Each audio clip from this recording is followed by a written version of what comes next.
Caracas. Reuters. President Nicolas Maduro has set his sights on Venezuela's 2018 presidential election after the ruling Socialist Party dominated mayoral polls with the help of a partial boycott by a divided opposition. Enjoying a political breather after a year of ferocious domestic protests and damaging foreign sanctions, the 55-year-old successor to Hugo Chavez said the government had won at least 90% of the 335 mayorships in Sunday's election. Latest official results gave him 21 of 23 state capitals as well as CARACAS main district, with results due later on Monday. The landslide win for the Socialists was no surprise, given three of the biggest opposition parties did not field candidates.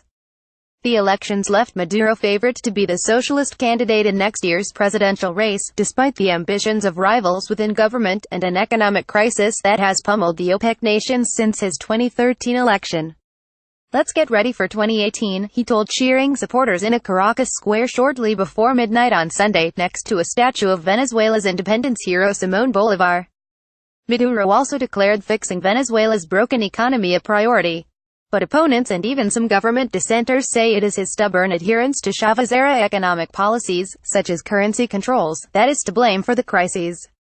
Venezuela's 30 million people are enduring one of the worst economic meltdowns in recent Latin American history.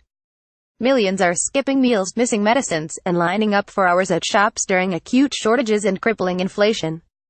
Opposition parties said Sunday's vote was of irregularities and meaningless, and reiterated demands for changes to the electoral system for the 2018 vote.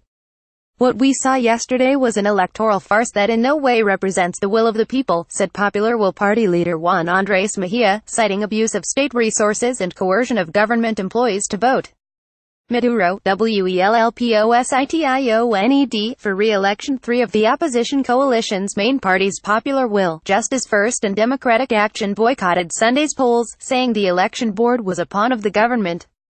Venezuela's President Nicolas Maduro speaks during an event with supporters, next to newly elected Mayor of Libertador District Erica Farias C. and President of Venezuela's National Constituent Assembly Delcy Rodriguez L. in Caracas, Venezuela, December 10, 2017.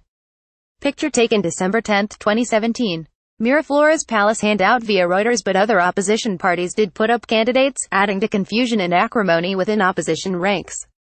Maduro said the three abstaining parties should be banned from participating in future elections. That brought a rebuke from the U.S. State Department, which called his remarks another extreme measure to close democratic space in Venezuela and consolidate power in his authoritarian dictatorship. Venezuela's presidential election has traditionally been held in December, but there is speculation in political circles that it will be brought forward to the first half of 2018 so the socialists can take advantage of the opposition's disarray. Despite the regime's economic incompetence and the inherent weaknesses of Maduro's authoritarianism, he is well positioned to achieve re-election next year, said Nicolas Watson, of the Teneo intelligence consultancy. With its most popular leaders, Bard Leopoldo Lopez is under arrest and Enrique Capriles is prohibited from office, the opposition may struggle to find a flag bearer. Uniting parties and reigniting enthusiasm among despondent grassroots supporters will also be huge challenges. Street protests earlier in 2017 put pressure on Maduro and left 125 people dead. Foreign pressure hardened too, with U.S. President Donald Trump imposing sanctions on Venezuela for alleged government rights abuses and corruption. Yet after facing down demonstrators, pushing through a controversial legislative superbody in a July vote also boycotted by the opposition, and notching a majority in October gubernatorial polls, Maduro has ridden out the storm for now. "I think the current government can fix things if they are allowed to get on with it," said mechanic Melix Jordan, 56, voting for the government in a rural part of Paraguay. Social discontent is running deep, however.